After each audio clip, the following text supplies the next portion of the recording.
அந்த காலத்துல போருக்கு போறதுக்கு முன்னாடி போர்ல ஜெயிக்கிறதுக்காக குலதெய்வம் கோயிலுக்கு போய் சாமியை கும்பிட்டு தான் போருக்கு போவாங்களாம்.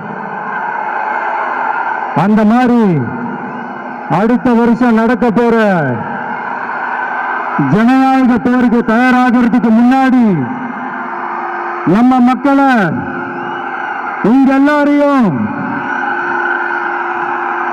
பார்த்துட்டு போலான்னு வந்திருக்கிறேன்.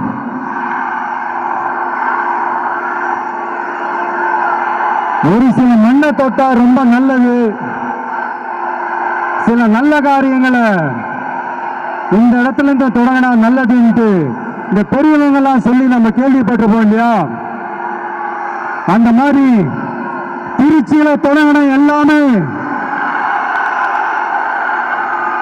திருப்பு முனையா அமைன்னு சொல்லுவாங்க.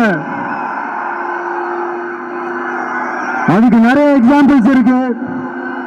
லைக் அறிஞர் அண்ணா அவர்கள் முதல்ல தேர்தலில் நிக்கணும்னு நினைச்சதே திருச்சியில தான். நான் சொல்றது 1956.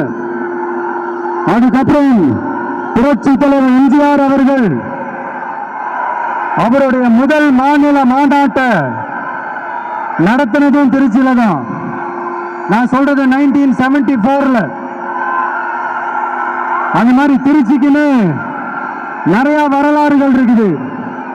நம்ம கொள்கை தலைவர் பெரியார் அவர்கள் வாழ்ந்த இடம், மலைக்கோட்டை இருக்கிற இடம்,